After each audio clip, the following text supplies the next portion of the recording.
Consideramos un deber serio y una obligación ocuparnos de observar las obras maravillosas del Señor en nuestros tiempos.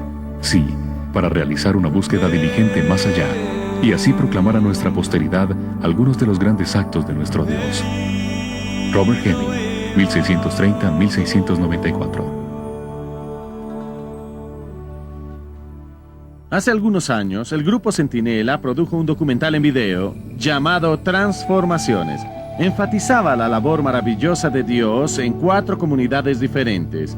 Comunidades cuyos únicos atributos en común eran la disfunción y la desesperación. La recepción del video alrededor del mundo fue tanto sobresaliente como gratificadora. En miles de ciudades estimuló un nuevo apetito por la oración y la unidad. Sin embargo, unos cuantos espectadores tropezaron con la palabra transformación. Se preguntaban cómo se podía afirmar la transformación en lugares en donde persistían manchas sociales. Pero la transformación no es sinónimo de perfección. En este actual mundo caído no hay comunidades perfectas. La transformación está relacionada más exactamente con santificación. Es tanto un estado como también un proceso. Como definamos una comunidad depende de nuestra perspectiva. Está el proverbial vaso medio lleno o medio vacío. Creo que la distancia de una comunidad a la perfección es menos importante que la distancia que ha avanzado desde su estado anterior. La transformación de una comunidad no se relaciona con grandes reuniones ni con el crecimiento de la iglesia. Tiene que ver con el impacto tangible que el Evangelio puede tener sobre una sociedad en sí. Cuánto dure la condición depende de la comunidad individual.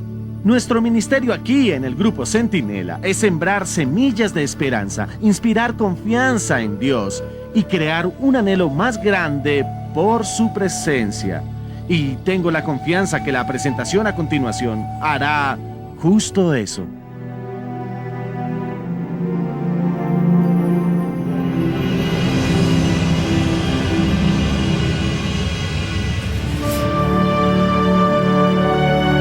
Transformaciones 2. La gloria se extiende.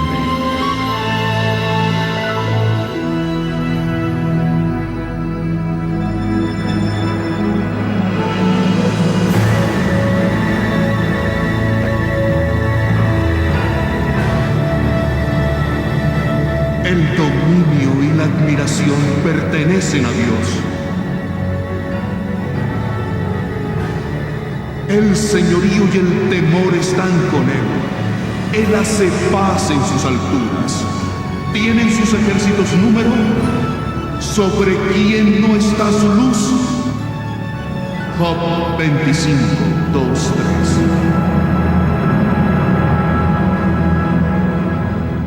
¿Qué es el hombre para que tengas de él memoria? ¿Y el hijo del hombre para que lo visites? Salmo 8:4.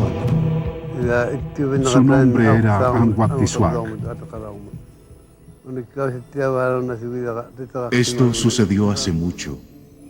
No está escrito. Mi abuelo me lo dijo bajo las estrellas. Su nombre era Anguatisuac.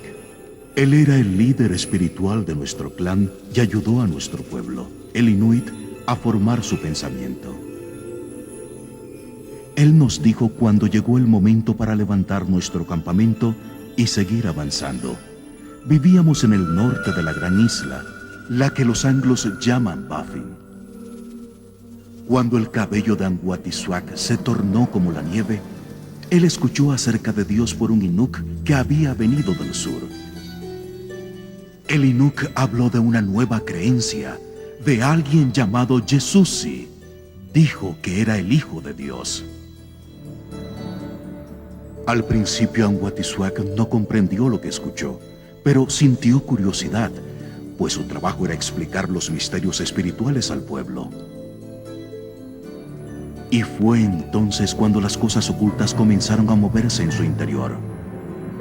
Le llegó una visión. Viajó en una larga travesía para buscar la verdad. Durante mucho tiempo nada pudo hallar, pero un día encontró un lugar en donde la luz y la oscuridad se unían. Él no podía entrar en la luz o en la oscuridad, así que escaló en una brecha entre ellos. Él subió, subió y subió hasta que encontró una puerta, pero no podía entrar. Y así despertó de su sueño. Anguatisuak no comprendió esto. Creía que tal vez la puerta se abriría si seguía al dios del Inuk. Un deseo ardía en su interior y decidió entregarse a esta nueva fe. Hay una manera inuit. Cuando la gente quiere dar su corazón por completo a algo, realiza un ritual. Así que Anguatisuak pensó en matar a una foca para que su pueblo pudiese compartir su carne y su sangre. Fue entonces cuando le dijo a su gente: he tomado una decisión. Saldré a cazar una foca. Si esta noche atrapo una, daré mi vida y practicaré este ritual. Pero si no atrapo nada, no lo haré. No había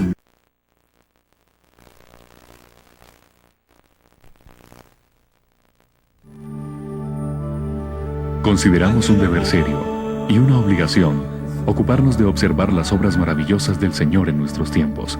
Sí, para realizar una búsqueda diligente más allá y así proclamar a nuestra posteridad algunos de los grandes actos de nuestro Dios. Robert Heming, 1630-1694. Hace algunos años, el grupo Centinela produjo un documental en video llamado Transformaciones. Enfatizaba la labor maravillosa de Dios en 4 comunidades diferentes. Comunidades cuyos únicos atributos en común eran la disfunción y la desesperación. La recepción del video alrededor del mundo fue tanto sobresaliente como gratificadora. En miles de ciudades estimuló un nuevo apetito por la oración y la unidad. Sin embargo, unos cuantos espectadores tropezaron con la palabra transformación. Se preguntaban cómo se podía afirmar la transformación en lugares en donde persistían manchas sociales. Pero la transformación no es sinónimo de perfección. En este actual mundo caído no hay comunidades perfectas. La transformación está relacionada más exactamente con santificación. Es tanto un estado como también un proceso. Como definamos una comunidad depende de nuestra perspectiva. Está el proverbial vaso medio lleno o medio vacío. Creo que la distancia de una comunidad a la perfección es menos importante que la distancia que ha avanzado desde su estado anterior. La transformación de una comunidad no se relaciona con grandes reuniones ni con el crecimiento de la iglesia. Tiene que ver con el impacto tangible que el evangelio puede tener sobre una sociedad en sí. Cuánto dure la condición depende de la comunidad individual. Nuestro ministerio aquí en el grupo Centinela es sembrar semillas de esperanza, inspirar confianza en Dios y crear un anhelo más grande por su presencia. Y tengo la confianza que la presentación a continuación hará justo eso.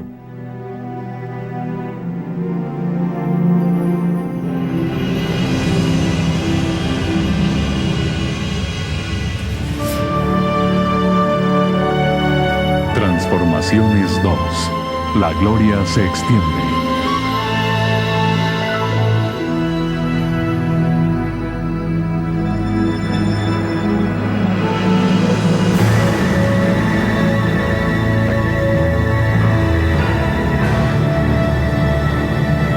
El dominio y la admiración pertenecen a Dios. El señorío y el temor están con Él. Él hace paz en sus alturas. ¿Tienen sus ejércitos número? ¿Sobre quién no está su luz? Job 25, 2, 3.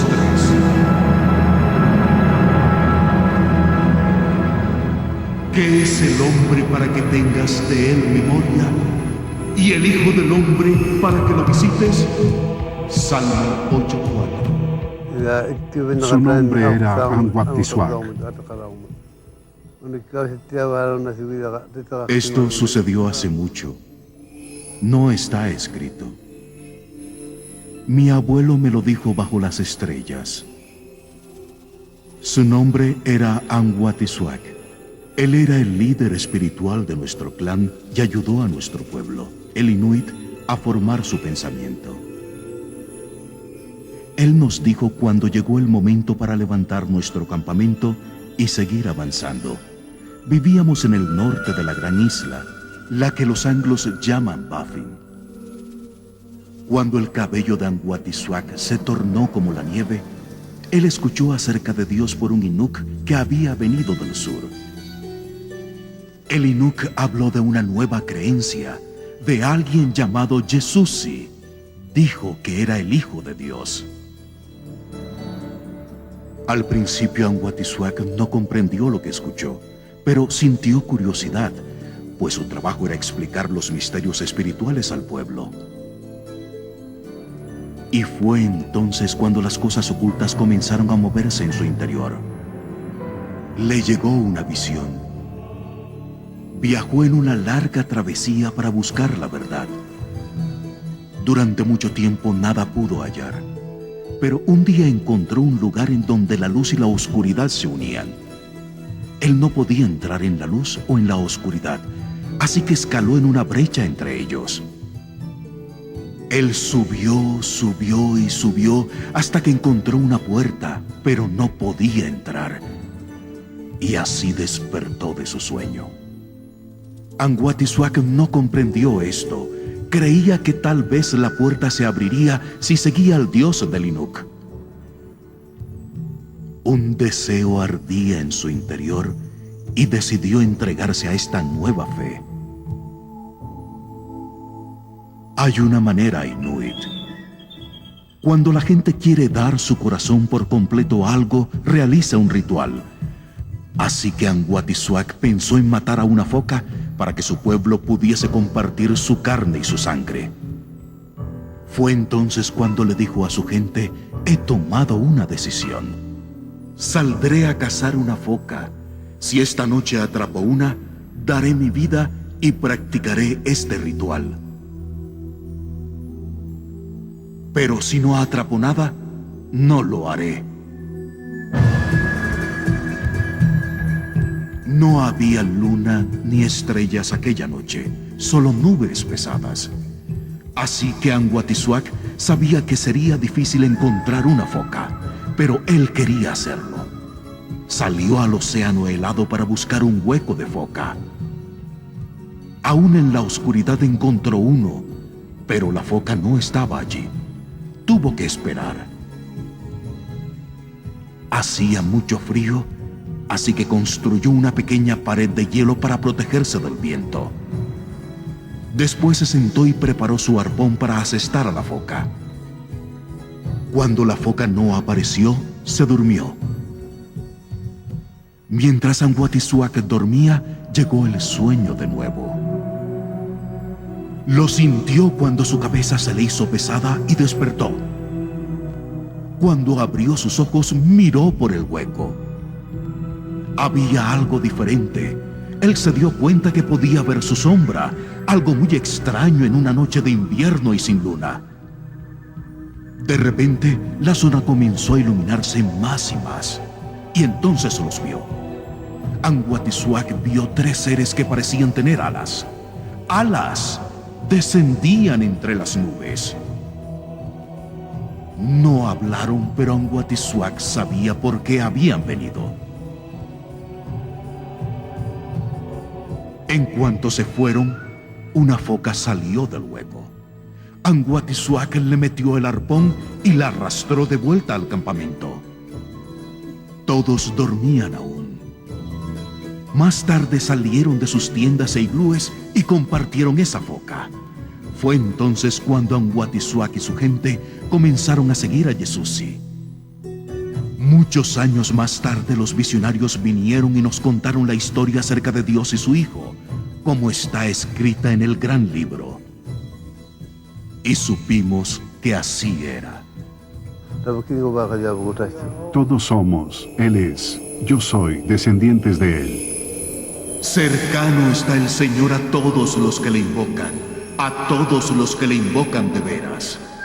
Salmo 145, 18. El Ártico Oriental de Canadá está dividido en dos regiones. Nunavut, el territorio de gobierno propio más reciente en el país, y Nunavik, tierra natal del pueblo inuit en el norte de Quebec. Unidas, las regiones incluyen más de 2.7 millones de kilómetros cuadrados. Sorprendentemente, este paisaje vasto y frígido está habitado por menos de 30.000 nativos. Durante cientos de años viajaron en clanes. No tenían voz colectiva. En estas latitudes, la tierra es tan fría que hasta los árboles se niegan a crecer. Pero es la aridez interna la que hace el verdadero daño. Durante décadas, los Inuit han luchado por encontrar su identidad. Despojados de cualquier sentido de pertenencia y propósito, muchas comunidades han descendido hacia el abismo. Había este gran vacío. Tantos de esa generación se volcaron al alcohol. Perdieron su cultura y por eso hubo mucha vergüenza. Para esta ciudad todo era oscuro, oscuro, oscuro. Fue como una pesadilla. Fue muy terrible, muy terrible. Recuerdo porque no teníamos esperanza. Este es Kanhisuhuac en Quebec del Norte y tenemos alrededor de unas 500 personas aquí. Annie Tertiluk ha vivido en la remota península Ungava de Quebec desde 1964. Como Annie y su esposo Mark saben demasiado bien, el alcohol se convirtió en un compañero problemático para muchos Inuit. Éramos una de las peores parejas en la ciudad, porque éramos jóvenes y bebíamos. Cuando mi corazón latía muy rápido después de beber, yo podía escuchar que el diablo me esperaba. Creo que en esa época toda la comunidad bebía. Recuerdo que una vez toda la comunidad estaba ebria.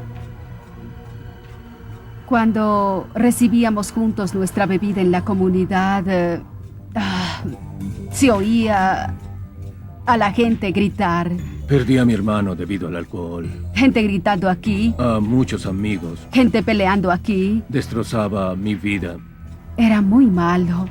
Oh, santo cielo, era terrible. No había leyes. El norte helado se parecía más al viejo oeste. Sin policía. La vida era peligrosa. No había reglas en la comunidad. Nuestra comunidad era en realidad un pueblo que no dormía debido al crimen que teníamos. Las mujeres y niños no tenían mucha protección. Había abusos contra las esposas y ataques domésticos. Mi esposo me golpeaba.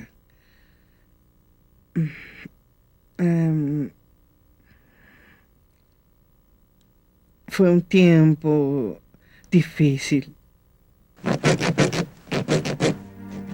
Como muchas esposas inuit, Ejuka Pinguatuk tuvo que equilibrar relaciones con las tareas de supervivencia ártica.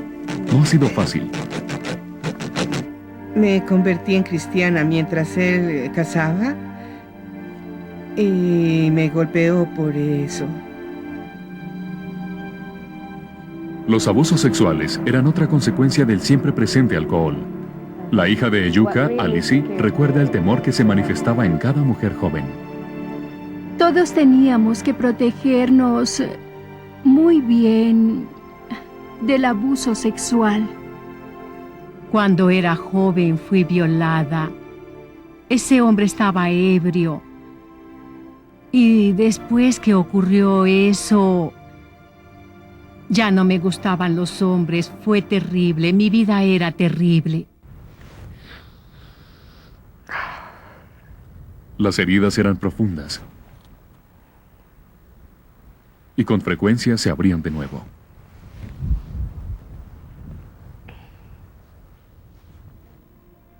Nadie hablaba del abuso, o del dolor del corazón, o de las emociones. Cómo solía desear que alguien me hablara, pero nadie lo hizo. Para cubrir su dolor, muchas parejas jóvenes se volcaron hacia las drogas, alcohol y música de metal pesado. Otros sencillamente atravesaron la puerta sin retorno. Yo tenía un espejo grande en mi cuarto y atraía demonios. Mi hermana tenía 22 años cuando se suicidó. Ella se ahorcó. En el lado de la bahía Hudson del Quebec Ártico, la comunidad de Povimituk, o POV, como lo llaman los lugareños, tiene su propia historia que contar. No comenzó bien. Hacia el verano de 1991, las condiciones en este apartado lugar eran tan severas que un equipo de televisión de la CBC fue traído para investigar. Sus perturbadores hallazgos fueron emitidos ese septiembre en la revista de Noticias Nacional de Canadá, El Periódico. Algo está sucediendo en Povimituk. Un cúmulo de suicidios y de lesiones autoocasionadas entre los adolescentes tienen a la comunidad... La historia, llamada Verano Mortal, duraba casi 17 minutos. El octavo suicidio de un adolescente en este año. Una estadística espantosa. Más de 20 veces el promedio canadiense. Harry Tulugat, padre de 5. Lo primero que viene a la mente no es ¿qué puedo hacer?, sino ¿por qué? ¿Por qué? Yo estaba allí ante el horror que se sentía y que se expresaba en ese momento. Y afuera de la arcada, cada mañana, las drogas favoritas en el lugar, solventes y lubricantes. Sufríamos una enorme epidemia de suicidio de la juventud. Los certificados mortales codifican fríamente la cosecha de este año espantoso. Parecía que había un suicidio cada mes. Después llegó la certeza de que muchos de nuestros hijos sufrían abuso sexual. Cada familia lo experimentaba, era la oscuridad total en ese instante. Y la escena en POV no era diferente a cualquier otra comunidad en el norte. Hasta la tierra volvió su espalda a sus habitantes. En muchas áreas del Ártico Oriental, los caribúes, peces y frutillas una vez abundantes comenzaron a desaparecer. Para un pueblo que ya vivía al borde, la situación era peligrosa. Todos estábamos deprimidos, estábamos perdidos de alguna manera. Parecía que nuestra comunidad estaba maldita.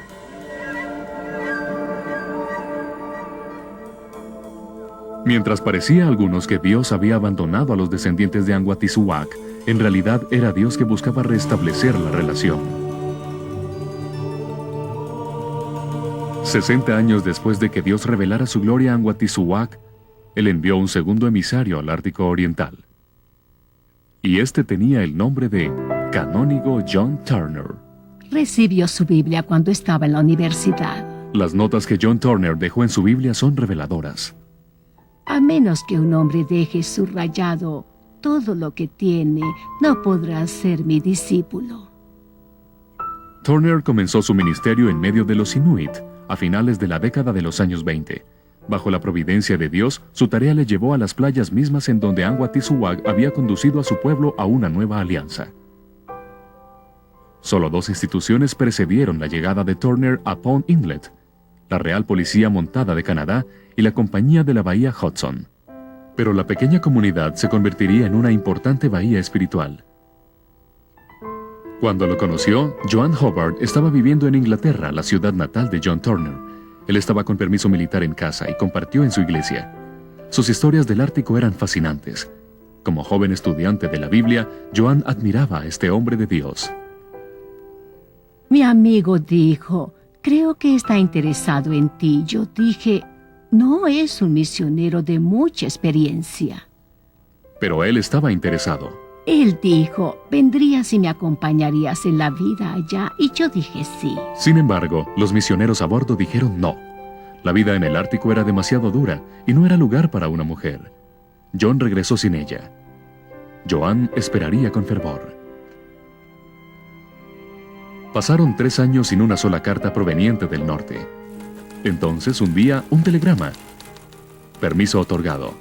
Trae anillo, torta y vestido de boda. El viaje era peligroso. El mundo estaba en guerra. Los barcos alemanes patrullaban el Atlántico Norte. La última parte de la travesía de 2 meses fue a bordo de un vapor de suministros llamado Nascopi. La embarcación se detenía tan solo una vez cada año para descargar alimentos y correo. Era una larga travesía en medio de la nada, basada tan solo en un telegrama y mucha fe. Estaba un poco nerviosa porque pensé, supongamos que llegue y no me quiera en realidad. Entonces bajé al salón. Dije, creo que me casaré con el primer hombre que suba a bordo. Y afortunadamente Jack vino en un pequeño bote y me encontró. Creo que todo salió bien. Ella y Jack, como ella le llamaba, se casaron esa tarde. Pasaron su luna de miel en un iglú que construyeron juntos. Como recién casada, Joan aprendió cómo utilizar un fogón de carbón, cómo derretir hielo para hacer agua y cómo formar un hogar a 40 grados bajo cero. Tuve que aprender a cocinar foca. No era muy buena al principio. ¡Oh, Dios! Los alumbramientos y los cuidados médicos eran estrictamente al estilo doméstico, pues el hospital más cercano estaba muy lejos. El amor de John Turner por los Inuit se ve con claridad en sus películas personales, y ese amor era recíproco. Aquí estaba un anglo quien vestía las formas del norte como una segunda piel. Los ancianos del lugar dicen que se hizo más Inuit que los Inuit. Aprendió el idioma y tradujo las escrituras. Enseñó en la escuela utilizando la Biblia como su texto. Más sorprendente que todo eran las épicas expediciones misioneras de John Turner. Viajando por trineo y con frecuencia solo, derramó la semilla espiritual a lo largo y ancho de una parroquia más grande que la mayoría de las naciones. Una travesía de 7 meses en el invierno de 1938 a 1939 que cubrió unos 4.500 kilómetros. La iglesia de Turner en Port Inlet fue la primera de su clase, un ministerio vibrante que continúa hasta hoy. Cada día era especial para ella, porque era la primera vez que ella sabía acerca de la Biblia y de la oración. Lidia era apenas una niña cuando el canónigo John Turner le enseñó el Evangelio. 50 años después, las preciosas verdades todavía aparecen en canciones.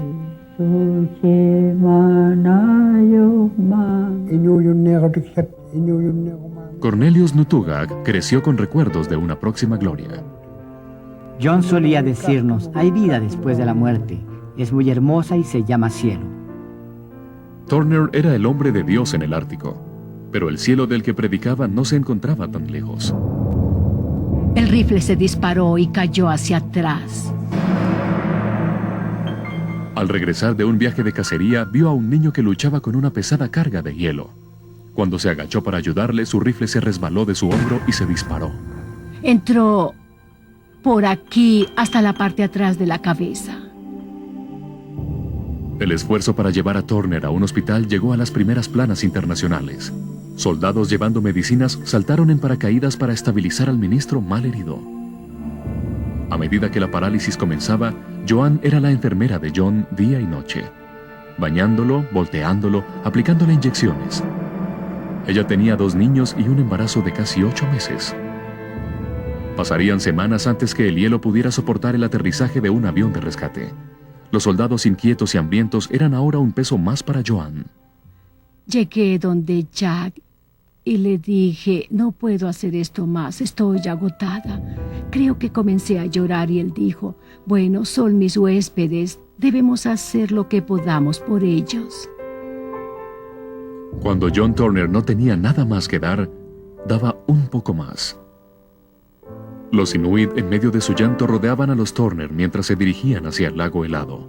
Aunque John apenas podía hablar, los lideraba en la oración. Poco tiempo después, el canónigo John Turner murió en un hospital en Winnipeg. 3 semanas después de su sepelio, su tercera hija nació. Joan la bautizó Fe. El otro día hallé la Biblia de mi padre entre los libros de mi madre. Aunque Fe nunca conoció a su padre, él no es un extraño. La hojeaba y me encontré con esto que escribió en la parte posterior. Decidí que a partir de aquel momento no buscaría aprobación alguna, excepto a Dios. ¿Comencé alguna vez una vida de felicidad y santidad? Pero desde ese día hasta ahora he estado contento de vivir solo con Dios. Y de esta forma vi en ello cómo era el corazón de mi padre y cómo siguió lo que Dios le había dicho. John Turner murió mucho antes de ir al Ártico. Él sabía que a menos que una espiga de trigo caiga a tierra y muera, sigue siendo tan solo una semilla. Pero si muere, produce muchas semillas. Esa era su visión. Y Joan también la compartía. Tuve una visión de mucha gente joven que venía por las calles cantando himnos y cosas. Era una visión, pero un día será así. Sí, un día sucederá. Como muchos en la comunidad de Pond Inlet, James Ariak se ve a sí mismo como un descendiente espiritual de Anguatishuac y discípulo espiritual de John Turner. La siembra de la palabra alcanzó a nuestros padres y a través de esa siembra, la semilla dio frutos. Algo sucedió en febrero de 1996. A lo largo de Pond Inlet, pequeños grupos de intercesores tocaban al cielo con oraciones para traer avivamiento. Brindando inspiración para este logro, había dos hombres con grandes corazones y rodillas desgastadas: el evangelista ártico Billy Arnacook y el pastor local Moisés Kayak. Fue cuando la gente condenada se sintió atraída hacia el Señor en gran número. Tenían tanta condenación que sintieron que tenían que limpiar sus casas. Los caminos de herradura que conducían a la vieja iglesia de John Turner de repente se vieron congestionados con desesperadas personas de la ciudad. Parecía que todos querían deshacerse de sus drogas ilícitas, pornografía y música de metal pesado. Llegaban como una inundación. Teníamos un gran bote, un bote de basura donde cada noche frente al altar lo llenaban, seguían llenándolo y llenándolo. Cada noche iban al basurero y lo quemaban. Después de 5 noches, el basurero estaba lleno. A medida que líderes de la comunidad consideraban incinerar los objetos que quedaban, ellos recibieron apoyo de una fuente inesperada: la Real Policía Montada Canadiense. Tenían una fogata, aproximadamente allá en donde está el témpano. La Real Policía Montada brindó hasta apoyo logístico. Dijeron, podemos hasta brindar gasolina para quemar la basura. Casi toda la comunidad vino para la quema.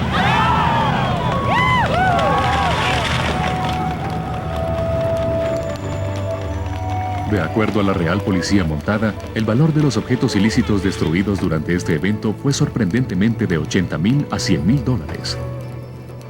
Fue un arrepentimiento profundo. El mismo Espíritu Santo hablaba a la gente. Toda la comunidad fue transformada por completo.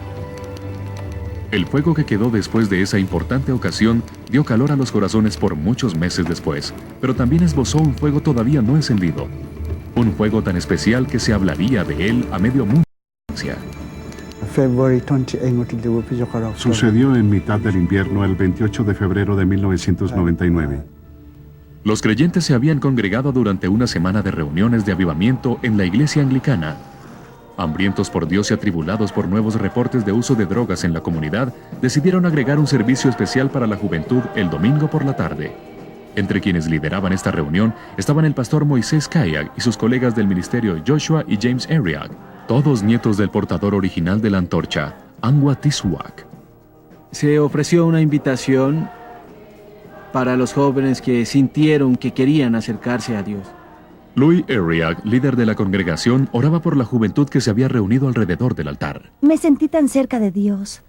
Él me daba ese versículo que dice: benditos los puros de corazón, porque ellos verán a Dios. Algo comenzó a suceder que se salía de nuestro control. Un ruido empezó a sonar. Sí, comenzó suavemente. Casi no se oía. Seguía funcionando el equipo de doble cassette utilizado para grabar el servicio. Casi de inmediato quería que el ruido parara. Pero seguía aumentando. Y empecé a notar que la gente estaba nerviosa. Era tan fuerte, tan fuerte. Era tan alto que todo comenzó a temblar. El fuego me atravesó. Sonaba como un jet. Todo comenzó a temblar. Yo comencé a temblar. Me dije, no hay jets en Pond Inlet.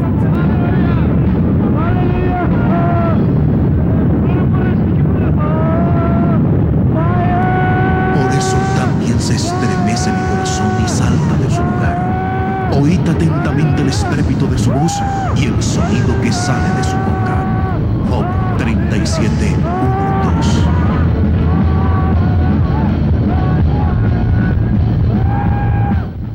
18 meses después de esta visita extraordinaria, era evidente que el momento todavía tenía poder.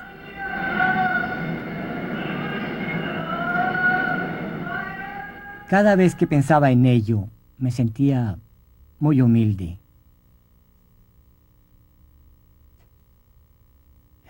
Pensando que Dios Todopoderoso puede visitarnos.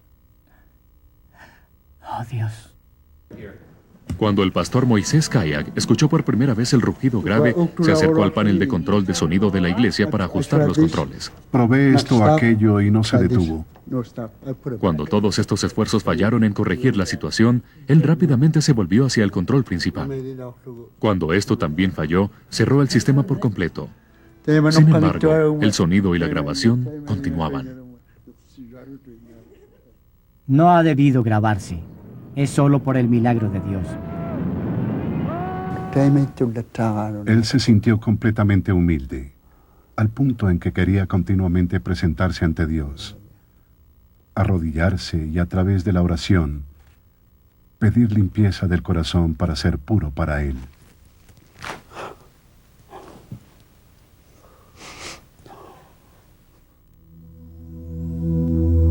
Este mismo Espíritu Santo que se derramó en Ponilet también ha estado visitando otras comunidades en el Ártico Oriental. Uno de ellos es el pequeño pueblo de Opaluk, situado en la bahía Ungaya en el nordeste de Quebec. Establecido en 1978, la comunidad pronto se dio a conocer como un lugar de dolor. Hubo muchas tragedias. Esta persona se suicidó, tenía unos 17 años. Hubo otra chica de 19 años, quien también se suicidó. Lo que hicimos fue orar por nuestra comunidad, rompimos la maldición en nuestra comunidad. Los resultados fueron tanto inmediatos como tangibles. Veo que nuestra comunidad ha cambiado. Me doy cuenta que desde nuestra oración aquella vez hemos sido liberados. Ahora somos felices. La profesora de escuela, Maggie Akpatak, es el típico dínamo humano, atestiguando su amor por Cristo en cada oportunidad. Desde que soy cristiana, siempre quiero compartir mi corazón con los niños. Siempre les pregunto, ¿tienes al Salvador en tu corazón? La influencia del Evangelio es extensa y poderosa en los salones de la clase de Opaluk. Comenzamos esta mañana con la oración de nuestro Señor. Sylvie Susie, del sur de Canadá, es una profesora secular por contrato. Creo que la mayoría de los niños son muy religiosos. De acuerdo a Maggie, esa descripción puede ser limitada. Todos han sido salvos. Todos han nacido otra vez. Ese es 40% de la población actual de Opaluk y todo su futuro. Las cosas también progresan en POV. El residente de mucho tiempo y pastor del lugar, Elias Isalualu, es testigo feliz del cambio. En 1996, esta comunidad revivió. Revivió gracias al Señor. La comunidad entera era verdaderamente sorprendente. Una vez más, una clave importante fue la oración unida y ferviente. Tener un corazón abierto a Dios fue lo único necesario. Y después el Espíritu Santo se derramó sobre la comunidad. Y los lamentos en la iglesia.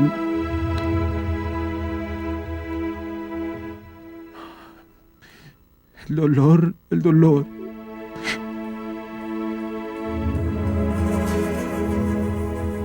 Todo ese dolor se elevó como incienso ante Dios. Y los cielos se abrieron. Veíamos resultados, muchos resultados, buenos resultados. El nivel de suicidios ha descendido por completo. De hecho, el crimen a todos los niveles ha disminuido. Tenemos un Dios todopoderoso y misericordioso, y las familias se han estado sanando durante estos últimos 6 o 7 años. Ha sido maravilloso ver el movimiento de Dios en nuestra comunidad. Aunque es tentador detenerse para celebrar el trabajo de Dios en POV y Opaluk, la historia no termina allí. Maravilloso ver cómo Dios se mueve. no solo en POV, sino en todas las comunidades. Desde que la gente comenzó a salvarse, es una historia diferente. La hoja de mi vida está limpia, gracias a Jesús. Fíjense, Dios está salvando a esta gente que creíamos que nunca podría ser cambiada. Lo encontré. Es un gran Dios. De verdad hallé un gran Dios. Los corazones y las relaciones han sido sanados. He visto hombres arrepentirse públicamente por haber abusado de sus esposas e hijos. Mi esposo me ha ayudado en este momento. Él ha cambiado mi vida. Muchas personas han sanado de estas heridas, en especial mujeres. Dios las está utilizando hoy. Dios está cambiando comunidades. Jesús fue la respuesta a todos sus problemas. Comunidades completas, es sorprendente. No toda comunidad en el Ártico está al mismo nivel, pero creo que ahora no hay una en donde no esté sucediendo algo. Todo cambió, sencillamente todo cambió. Está extendiéndose por todas partes. El fuego del Señor se extiende. Puedes visitar cada comunidad, te pueden decir la misma historia. Huactec, Kanutsukohotso, Kanutsujuak, and Kujuak, Aupalo, Ubuntuk, Northern Bay, Clyde River, Arctic Bay, Ponilet, Lake Harbor, Testiuyak is starting, Coral Harbor, Venezuela is starting. Oh, Lo que veo es muy hermoso. El Evangelio también ha comenzado a infiltrarse en la arena política. De acuerdo a Roger Armbruster, misionero durante mucho tiempo en el Ártico, Dios está creando a una nueva generación de líderes nativos que no es tímida para declarar el gobierno de Cristo. Este mazo está hecho con el colmillo de un narwhal. Es el símbolo de la legislatura de Nunavut e ingresa a la legislatura cada vez que se reúnen para las negociaciones oficiales. En un papel dentro de este mazo está escrita la oración del Señor. Venga a nosotros tu reino, hágase tu voluntad así en el cielo como en la tierra.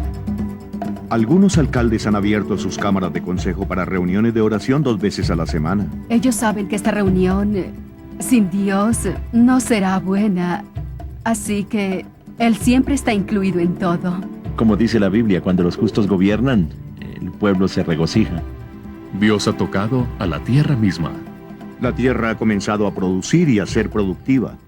Hace 20 años no habían caribúes y desde ese tiempo han regresado.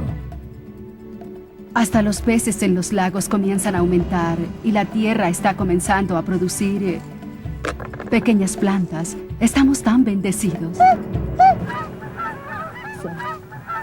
La esperanza que una vez invadió el corazón de un cazador solitario de focas, ahora es evidente en iglesias, salones de clases y cámaras de consejos a lo largo del Ártico Oriental. Es un recordatorio que el amor de Dios no es solo profundo y persistente, sino también lleno de propósito. No es característico de Dios el tomar una parte de la tierra que el hombre desprecia diciendo, ¿qué valor puede tener esa tundra ártica helada? Y Dios dice, utilizaré esa parte de la tierra para glorificarme. Una vez tuve una visión de gente joven cantando y alabando al Señor en las calles. Algún día pasará. Sucederá un día. Escucha, voz de tus atalayas. Alzarán la voz, juntamente darán voces de júbilo, porque ojo a ojo verán que el Señor vuelve a traer a Sion. Isaías 52.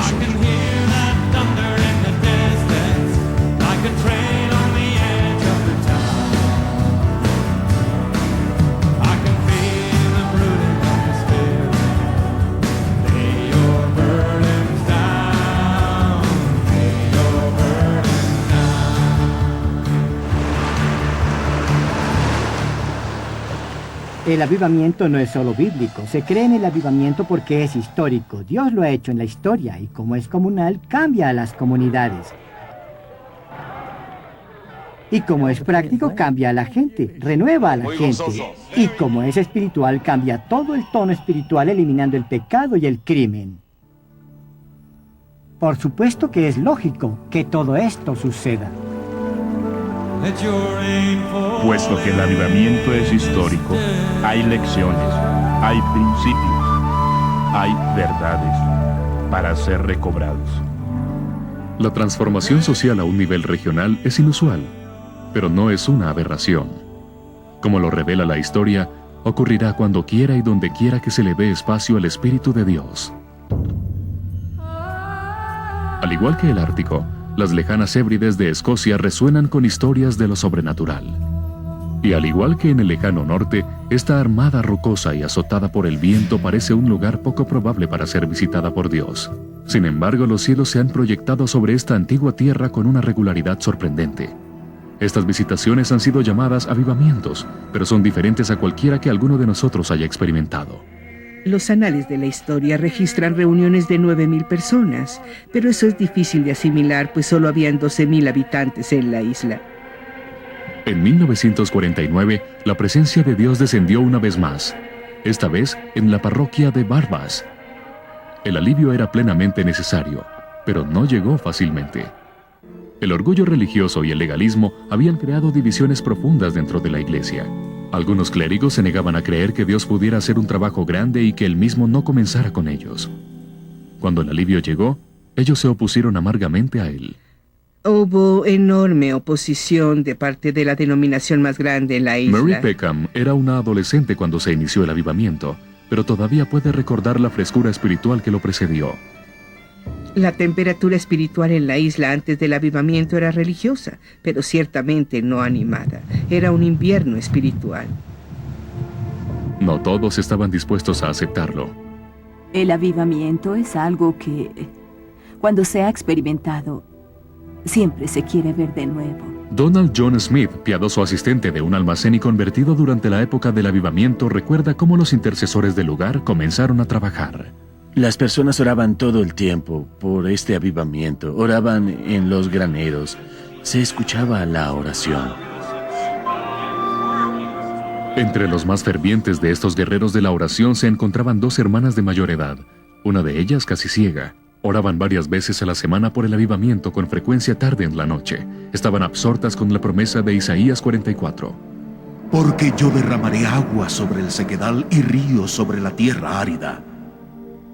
Una de ellas no podía salir de casa y se encontraba en su lecho. Yo solía leer la Biblia y solía orar con ellas y se sentía la presencia del Señor. Ellas conocían a su Señor. Retados por la fe de estas piadosas mujeres, 7 líderes de la iglesia se reunieron para orar en un granero cercano. Durante meses le rogaron a Dios que alimentara un apetito mayor por su presencia. Ese fue el momento que definió los comienzos del avivamiento. Era a mediados del año 1949. A medida que los ancianos continuaban su trabajo en el granero, comenzaron a percatarse de luces en graneros y granjas cercanas encendidas hasta tarde en la noche. Algunas nunca se apagaban. El apetito de las personas por Dios había superado su deseo de dormir. Los ancianos se dieron cuenta que sus oraciones habían sido respondidas. Era una comunidad que oraba. Sus rostros con lágrimas. Había tal expectativa, tanto deseo. Sus oraciones eran de penuria, oraciones de dolor. Tanto anhelo que Dios viniera. Y Dios respondió. Sin nada más que lo demorara, Jehová se acercó. La noche previa algo muy significativo había sucedido. En la atmósfera de la casa había algo bastante extraño, casi fantasmagórico. Sentimos este poder y después hasta los platos estaban temblando. Era como si el Señor hubiese descendido con un viento poderoso. La casa tembló con el poder de la oración y la presencia del Señor. Y la gente temía porque este era un suceso sobrenatural. La gloria Shekinah de Dios descendió sobre la comunidad. Una luz tangible, sobrenatural, rondaba alrededor de muchas de las granjas. Las luces se encendían en las casas. El glorioso Señor brillaba en los alrededores. Todos estaban sorprendidos, no decían nada. ¿Qué podían decir? Estad quietos y conoced que soy yo, Dios. Es todo lo que dijimos. Alrededor de las 4 de la mañana, una muchedumbre de varios centenares de personas se reunió afuera de la estación de policía de la comunidad. Muchas personas habían viajado desde aldeas vecinas atraídas por un poder. Caminando en la vía principal, rogaban a Dios en voz alta que tuviera misericordia de ellas. Se tendían sobre el camino para que Dios se apiadara de ellas. Era como si nos encontráramos en la eternidad. Temas eternos, las cosas eternas eran muy, muy reales. Una figura clave en el avivamiento que se desarrolló fue el reverendo Duncan Campbell, un predicador fogoso de la Iglesia Libre Unida. Se lanzaba arriba y abajo del púlpito, el sudor resbalando sobre su rostro. Oh, mi querido pueblo, escucha. El secreto del Señor lo guarda quien le teme. Las salas de reunión estaban llenas. Igual número de incrédulos vino. Muchos venían de todas partes de la isla. La iglesia estaba colmada. Las personas se sentaban en las ventanas. Y tantos afuera. Oh, sí, muchos afuera. Puedes hacer a una comunidad consciente de las cruzadas, decía el fogoso avivador. Pero solo Dios puede hacer a una comunidad consciente de Dios. Verás que la presencia de Dios pone el programa en vuelo. No un evangelista, ni un esfuerzo especial, nada organizado sobre las bases del esfuerzo humano, pero sí la conciencia de Dios, que ha atrapado a toda la comunidad. Pronto el movimiento del Espíritu de Dios se sintió en otras islas, incluyendo Harris, Bernera y Tiree. Pero el avivamiento de Lewis del norte fue el que Jean Blanchard mejor recuerda. El año fue 1957. Hubo una conciencia del poder de Dios que trabajaba a través de la isla. Cada noche se salvaban personas, se transformaban vidas. Solo podíamos decir Dios descendió. A medida que las noticias del avivamiento se diseminaban, varios reporteros llegaron a la isla para el tiempo de Navidad. Al llegar a su hotel, eran escoltados rápidamente al bar por el propietario. Decían, miren, todo este alcohol está aquí. Explicó que la gente no venía, iban a las reuniones. Las reuniones de avivamiento arruinaron sus ventas. Se escuchaban quejas similares alrededor de la isla. El estilo de vida cambió, no hay duda de eso. Las tabernas de la aldea desaparecieron gradualmente, una a una. Con el poder del avivamiento, se afectó a toda la comunidad. No se podía ser indiferente a lo que sucedía. Era como si hubiese un dosel de conciencia de Dios sobre la isla. Hubo una transformación completa y la gente en el mundo lo sabía. Dios había llegado. Esa era la respuesta. Habiendo observado el deseo de Dios de transformar territorios y culturas discretas, solo quedaba una pregunta. ¿Puede esto suceder a nivel nacional? ¿Hay alguna evidencia de Dios trabajando en un estado moderno? ¿Una nación soberana? Uganda, la nación de África del Este, parece un sitio poco probable para buscar respuestas. Plagada por fiebres demoníacas, la que una vez fue la perla de África, ha pasado décadas en un profundo coma espiritual. Hasta su nombre se ha hecho sinónimo de muerte, como lugar de cultivo del SIDA y la casa personal de horrores de Idi Amin. Creo que Uganda ha sido un país de dolor. Ha sido un país que ha pasado de un golpe militar a otro igual. Sé lo que significa vivir con miedo. El pastor John Mulindi era un adolescente cuando el horror comenzó. Las personas eran asesinadas por miles, masacres, aldeas completas eran masacradas. Y algunas veces no se sabía con exactitud quiénes eran los asesinos. Quienes escuchan con atención las vívidas narraciones de John Mulindi pueden sentir horror. Su cadáver permaneció allí 2 días. O hasta llorar. Y el bebé se había sacado del seno de su madre muerta. Pero ellos siempre recordarán. No podíamos reconocer contra qué combatíamos. La historia de Uganda, como la de muchas naciones africanas, está llena con prácticas mágicas y rituales secretos. Fetiches conocidos como mayembe estaban en todas partes. Y se sabe que los reyes, aún hasta los días de Idi Amin, ofrecían sacrificios humanos. Los africanos son gente de pacto, si puedo decirlo así. Muchos de nuestros pactos son con el diablo. La historia nos dice que nuestros ancestros adoraban a otros dioses, no al de Abraham. Para Uganda, las consecuencias de esta idolatría han sido una larga temporada de temor y dolor. Lo que conocí de Idi Amin era una figura poderosa que imponía su poder Y deseaba que su presencia se sintiera por doquier. El periodista Bart Kokusa creció bajo la sombra del infame tirano de Uganda. Como muchos de sus conciudadanos, se sintió optimista cuando el derrocamiento de Amin condujo al retorno del antiguo presidente Milton Obote. Creyeron que tal vez Obote sería mejor que Idi Amin, pero no lo fue. Habían fuerzas tenebrosas que estaban destrozando a esta nación, detrás de esas personas que usted ve. En esos días era común encontrar cadáveres yaciendo al lado de los caminos. A veces las personas iban a cerciorarse si era alguien que conocían, un ser querido, sino sencillamente continuaban. Y no solo los soldados mataban. Nací para morir.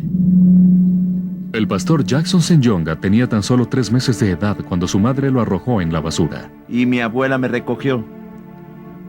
Pensando que moriría en cuestión de días, una tía accedió a cuidarlo.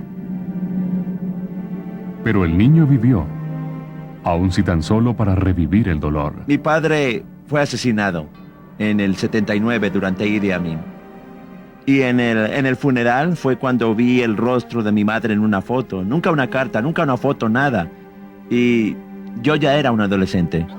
Tristemente, el padre de Jackson era parte de una epidemia nacional. Cuando pasa un día, 2 días, sin que tus seres amados vuelvan, piensas que quizás están muertos. Así que el primer lugar al que se debe ir sería el bosque Namanje. Era un bosque de muerte. Se podía sentir el espíritu de la muerte en él, el peso de la muerte. Las reuniones de oración se hicieron secretas. Los pastores circulaban hasta en 10 grupos por día. Siempre con gran peligro y con frecuencia llegando a su casa a las horas de la madrugada. Los soldados tenían el poder de hacer lo que quisieran. Había retenes y me detuvieron en ellos muchas veces. Nunca se sabía cómo saldrías de ellos. En una ocasión se le pidió a una madre viajando con un bebé los documentos de identidad del bebé. Y claro, los bebés no tienen documentos de identidad. Así que le arrebataron el bebé, lo arrojaron al aire. El soldado sacó un cuchillo y el bebé cayó justo sobre este cuchillo. Hacia 1984, empezaron a matar a los hombres de la iglesia. Comenzaron a matar a los pastores. El pastor Jotham Mutebi estaba en medio de un sermón cuando los soldados de Amin entraron a su iglesia disparando sus armas. Mientras las balas volaban por el santuario, varias ancianas se pusieron de pie y llegaron hasta el altar. Cuando las vi, pensé que esas personas estaban tan desesperadas que necesitaban ser reconfortadas. Así que elevé mis brazos y oré sobre ellas. Pero después me enteré que la razón por la que vinieron era porque querían morir conmigo, su pastor. Por otro lado, el pastor Mutebi y sus parroquianos fueron arrojados en camiones robados y llevados al temido centro Nakasero. A unos metros de donde nos encontrábamos, me encontraba la oficina de investigación del Estado Nakasero. Eran las cámaras de tortura.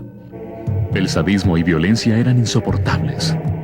Podían meter hasta 60 personas en un cuarto que medía 3 metros por 3 metros, y lo llenaban tanto que una persona podía morir y mantenerse erguida, sostenida por los cuerpos de la gente con vida. No había investigaciones, las cosas sucedían, y ese era el fin de todo. Parecía que todo el mundo le había dado la espalda a los horrores en Uganda. Los hombres nos han abandonado. Millones murieron. Los cuerpos atascaban la represa de las cataratas de Owen y las riberas del cercano lago Victoria. Debemos arrepentirnos por nuestros pecados del pasado. Deshonramos a nuestro país. No somos mejores que Caín. Esta ansia de matar cobró su precio en la economía y en la infraestructura de la nación. Las fábricas quebraron, los bienes comerciales esenciales escasearon y casi desaparecieron. No se conseguía jabón, no se conseguía nada.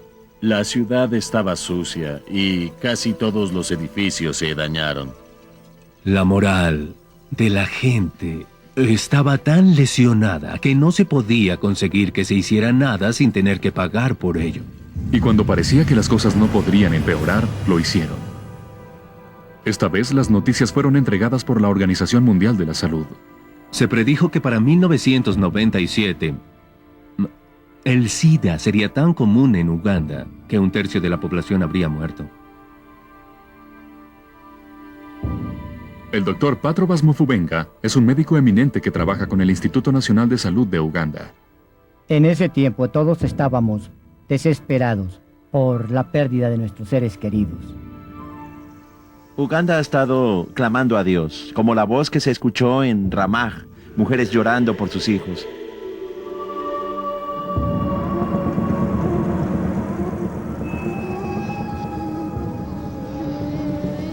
Se hizo muy común un dicho que decía, el Dios de Uganda se ha ido a dormir. En medio de la noche, este anciano se puso de pie y apuntó con su bastón a los pastores y dijo, ¿en dónde está el Dios del que predican? El Dios del poder, el que responde las oraciones. ¿Qué le ha hecho a Uganda ese Dios? Parece que Dios nos odia. Invoqué en mi angustia al Señor y Él me oyó. Desde el seno del Seol clamé y mi voz oíste. Entonces dije, desechado soy de delante de tus ojos, mas aún veré tu santo templo. Cuando mi alma desfallecía en mí, me acordé del Señor y mi oración llegó hasta ti en tu santo templo. Y comenzaron a orar día y noche, día y noche, día y noche. Y vino a través de mucho llanto, de mucha espera. Hubo momentos en que tuvieron que ir a los pantanos y permanecer en el agua, ocultos entre las cañas de papiros. Pasaban allí todo el día y tal vez salían en la noche. Entonces se reunían y todos oraban. Era una oración profunda y desgarradora. Yo soy el hombre que ha visto aflicción bajo el látigo de su enojo. Todos nuestros enemigos abrieron contra nosotros su boca, hasta que el Señor mire y vea de... Buscaré a Dios hasta que Él responda a mis oraciones, y si no va a responder, prefiero morir buscándolo. Esto recapacitaré en mi corazón, por lo tanto esperaré. Por la misericordia del Señor no hemos sido consumidos, porque nunca decayeron sus misericordias. Nuevas son cada mañana, grande es tu fidelidad. Y la presencia de Dios descendía a medida que la gente clamaba a Dios. Se manifestaría al ojo físico como una nube pesada de neblina colgando sobre la gente. Cuando entrabas a una reunión eras atrapado por ella y sabías que entrabas a algo que es tangible.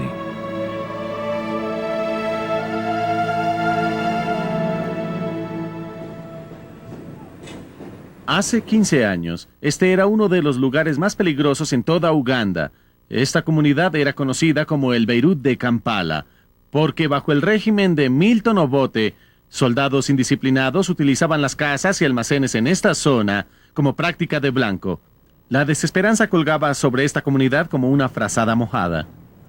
Fue a este lugar al que Dios condujo al joven evangelista de Uganda llamado Robert Kayanja. Estaba acompañado por 6 intercesores. Este es nuestro muro de lamentaciones en donde... Además de enfrentar a soldados desenfrenados, el equipo de Robert también fue enfrentado por un poderoso doctor brujo llamado Musoki. Había una especie de temor que caminaba con este hombre. Después de ser amenazados con la muerte, los intercesores clamaron a Dios. A los pocos días, Musoki era quien estaba muerto. Después de la muerte de este famoso brujo Musoki, comenzamos a ver cómo los cielos se abrían. La pequeña congregación de Kayanja se convirtió en una vasta multitud. La Catedral Centro del Milagro ahora sienta a 10,000 personas, y la hermandad ha dado vida a 600 congregaciones filiales. Uganda, que había sido descartada por muchos países, cuya economía se había colapsado, que no tenía voz alguna y cuyo pueblo se avergonzaba de ser llamado ugandés, comenzó a dar un giro total. Y el proceso de sanidad comenzó. No es de sorprender que esto sea un cambio propiciado por la oración. Así que las iglesias comenzaron a orar por zonas. Son como las abejas. Durante la noche se puede escuchar abejas. Bzzz. Cada comunidad ora. Cada zona ora. Y yo siento que ellos saben que el enemigo debe encontrar otra ciudad, pero no Kampala. La unidad es otra marca del presente avivamiento. La labor que Dios ha hecho en esta tierra no puede ser reclamada por cualquier individuo, o cualquier iglesia, o cualquier ministerio.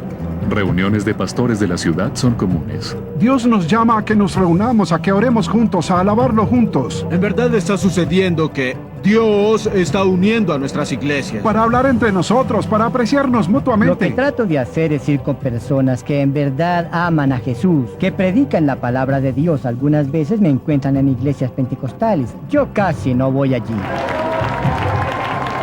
El cuerpo de Cristo se une. Estoy sobrecogido. El avivamiento en que estamos ahora es para todos. La unidad no es algo por lo que oramos, sino algo por lo que agradecemos a Dios. Aún el reporte severo de la Organización Mundial de la Salud no estremeció la confianza de los creyentes en Dios. Hemos visto la curación del virus del SIDA y los doctores dicen, wow, no puedo explicar esto, pero debe haber un Dios allá, en alguna parte. Tenía dolores de pecho, tenía urticaria en la piel. Comencé a vomitar. Estos eran casos terminales. Perdí el apetito. No podía comer. Personas con el SIDA completamente desarrollado. Adelgacé mucho, como una vara y entonces... Después de orar, muchos sintieron la mano de Dios. Y escuché que algo estaba cambiando en ese preciso momento. Esa misma noche, el poder de Dios descendió. Y yo lo sentí. No es de sorprender que estas curaciones generaron un escepticismo muy serio en el personal médico. Ellos me decían, ¿por qué te has molestado en venir? Tu estado y tu apariencia muestra que tú eres una víctima. Y yo no. Pero con el tiempo, este escepticismo se tornó en sorpresa. Mi doctor me miró. Estaba sorprendido y dijo, ¿sigues viva? Me examinaron, pero no encontraron SIDA. Leyeron mi nombre, Ruth Migagua, VIH negativo. Y me dijeron, eres un VIH negativo, no reactivo, no hay virus en tu cuerpo. Entonces los demás síntomas comenzaron a desaparecer uno a uno. Dios me sanó totalmente. Era un refrán que se escucha miles de veces a lo largo de Uganda. Mientras les hablo en este momento, he tenido experiencia con más de 372 pacientes de SIDA que han sido curados. Uganda ha sido registrado como uno de los primeros países en ver una disminución en el VIH. Creemos que se debe a nuestra oración y creemos que es debido al amor y la gracia de Dios. También se debe a que Uganda ha promocionado la abstinencia y la fidelidad como armas primarias en contra del SIDA. Prometí ante ti que si me curabas, se lo diría a todas las personas. No moriré, sino que viviré y contaré las obras del Señor. El poder de Dios también se ha manifestado en la arena política. Creo que Uganda está en un nuevo comienzo político. En su sentido divino del tiempo, Dios trajo el liderazgo. Dios comenzó a poner gente en su lugar. Dios está trabajando en este país. Paul Etienne ha ocupado casi cada posición en el gobierno de Uganda, incluyendo la de primer ministro. El Señor siempre ha estado conmigo. Pero es el Señor quien hace el carácter. Él es el que Beatrice Bayanka es miembro del Parlamento del Distrito Hoima. Así que quiero ser más firme en todo lo que hago para que la luz vuelva a brillar. Ellos esperan que nosotros reflejemos a Cristo totalmente. Stephen Onyu es el comisionado de policía de la nación. Soy uno de esos que creen que Dios debe hablarme, en especial en el tipo de trabajo que tengo. En un número de ocasiones, Onyu ha visto a Dios mitigar manifestaciones violentas en respuesta a la oración. Y creo por mi experiencia personal, hijos de Dios, que si continuamos en la oración, no hay nada imposible. Yo he llevado mi fe hasta el nivel gubernamental. Cecilia Eitim Ogwal es la fogosa líder de la oposición en el Parlamento de Uganda. Yo soy una embajadora de Cristo y no me avergüenza dar testimonio de eso a donde sea. A medida que veíamos cambiar el gobierno y la atmósfera espiritual, ¿saben qué sentimos? Que el Dios de Uganda no se había ido a dormir. El Evangelio introdujo nuevos cambios, inclusive hasta en la estructura del gobierno. Ahora tenemos un nuevo ministerio llamado el Ministerio de Ética e Integridad, y eso no lo teníamos. Dios me puso en esta posición. Dios necesitaba a una persona fuerte para una tarea ardua. Y cuando luchaba por nacer de nuevo, yo le dije, quiero que me tomes, como hiciste con Saulo en el camino a Damasco. Y él lo hizo. Miriam Matembe recuerda el día que se paró frente al presidente y su gabinete para explicar su portafolio. Sus palabras fueron proféticas. ¿Recuerdan la historia de los hijos de los israelitas? en la esclavitud. ¿Y cómo Moisés los guió a la tierra prometida? Aquí estoy. Soy el Moisés de Uganda. El Señor me ha nombrado aquí para sacar a Uganda de su conducta cinética, de su decadencia moral, de su corrupción hacia la dirección correcta.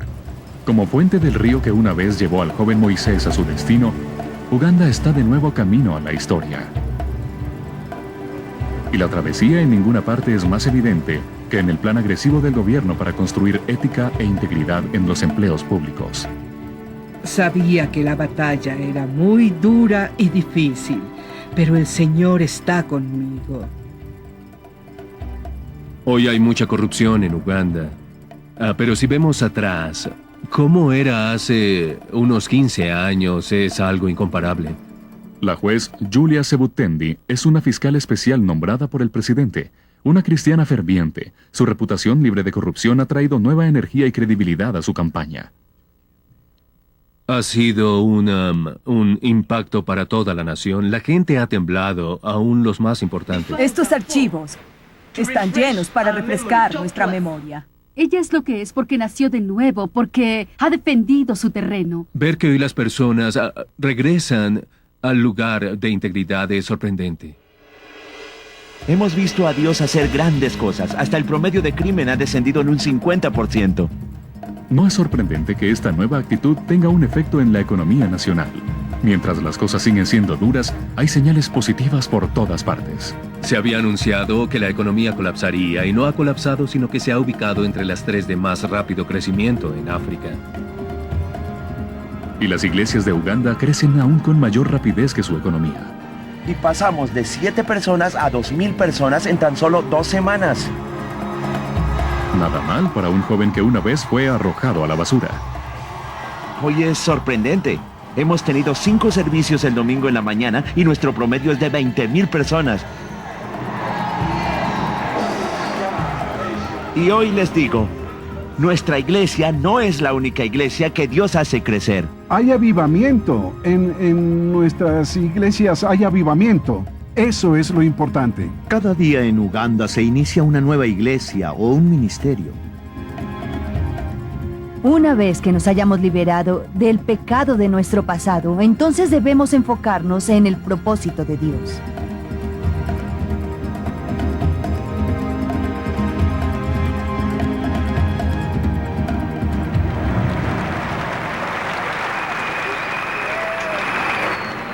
En vísperas de Año Nuevo en 1999, Uganda se unió al resto del mundo en la celebración de la llegada de un nuevo milenio. Pero la celebración de Uganda tenía un carácter especial. Su mano invisible nos ha movido y ha dado forma a nuestro destino. 10 semanas antes, la primera dama Janet Museveni había invitado a varios líderes de iglesias a una reunión. Y cuando ella llegó nos dijo que había tenido una visión. Ella expresó: a medida que ingresamos en el nuevo milenio, no podemos organizar un tiempo de acción de gracias a Dios por la forma en que nos ha guiado a través de este periodo. Quiero decir que ella había solicitado que dedicáramos oficialmente de nuevo la nación a Dios. Buenos días para todos y feliz Año Nuevo. Así que en la presencia del presidente y de la primera dama, hicimos un pacto con Dios entregándole la nación durante los siguientes 1000 años. Renunciamos a la idolatría, brujería y satanismo en nuestra amada tierra.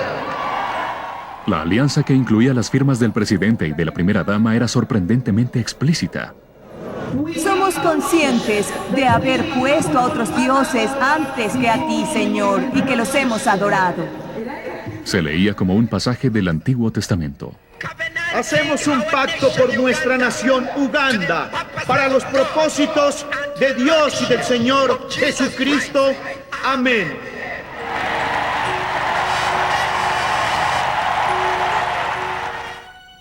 Entonces el rey mandó reunir con él a todos los ancianos de Judá y de Jerusalén. Y poniéndose el rey en pie junto a la columna, hizo pacto delante del Señor. Desde el principio al fin, era solo Dios. Que la vergüenza cubra mi rostro, Señor mi Dios.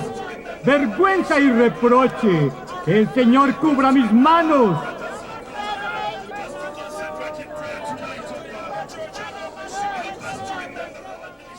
Observando estas asambleas fervientes, uno es confrontado por una ironía gloriosa.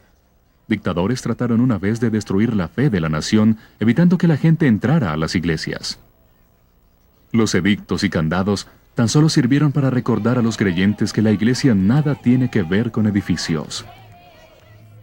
Cuando la fe de Uganda salió al aire libre, a los estadios de fútbol, a bancos, hoteles, hasta a las oficinas parlamentarias, esta floreció. Jesús está a la diestra diciéndole al Padre, Padre, estoy listo para Uganda. Y Uganda, que una vez solía ser la perla de África, ahora estaba lista para brillar de nuevo.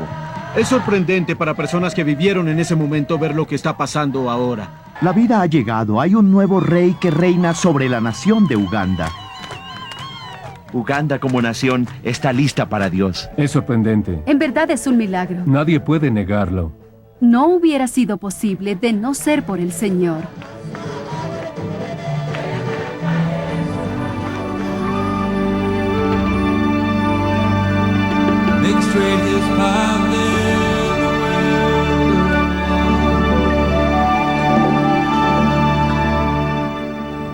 Para quienes preguntan, ¿por qué Dios se movió tan poderosamente en estas regiones en particular? La respuesta es sencilla.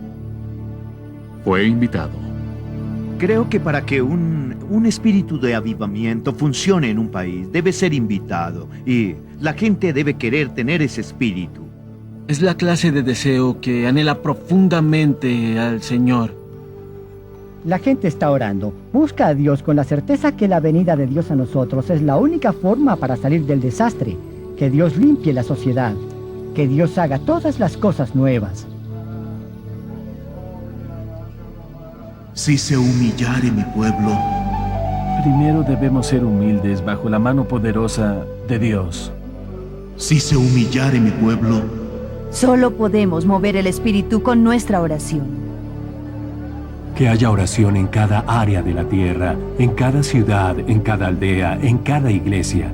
Si se humillare mi pueblo, Señor, te necesitamos. No podemos lograrlo solos, pero ven a nosotros, ven a visitarnos.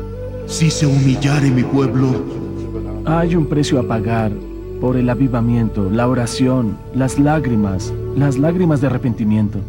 Padre, oramos para que puedas realizar la cirugía en los corazones de la gente, Señor. Nuestro corazón le interesa a Dios, más que cualquier cosa. Retira el corazón de obstinación, el corazón de la incredulidad. Él se siente atraído por los puros de corazón. Y Padre, danos un corazón que te ame, gran Señor mi Dios. Entonces yo iré desde los cielos. Dios escuchará las oraciones de su pueblo, oraciones fervientes. Él las escuchará. Él te escuchará y tú conocerás la fidelidad de Dios. Perdonaré sus pecados. Desde que conocimos a Jesús personalmente, Dios hace una gran diferencia. Ahora tenemos esperanza. Sanaré su tierra. Han ocurrido milagros y creemos que Uganda nunca volverá a ser la misma. Dios es tan bueno. He visto realmente la transformación de esta comunidad por el poder de Dios. Habrá un momento cuando todo el mundo experimentará naciones que llegan a la madurez, naciones que llegan a la realización de sus propósitos. Esa época está tan cerca.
Transformaciones 3 empieza contigo.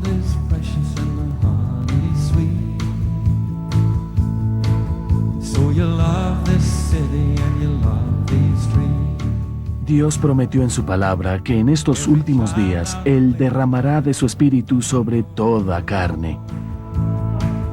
Every baby laying on the bedroom floor. Every dreamer dreaming in their dead-end job. Every driver driving through the rush hour. I feel it in my spirit, feel it in my bones.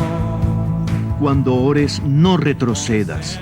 Ora hasta que algo suceda. Empújalo hacia adelante hasta que algo suceda.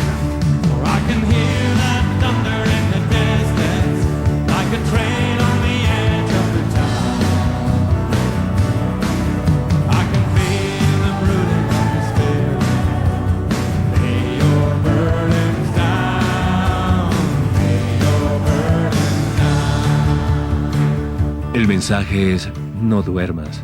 Levántate y eleva el nivel de la oración en la tierra. Presiona hasta el final. El avivamiento es algo que, cuando lo has experimentado, siempre quieres volver a verlo.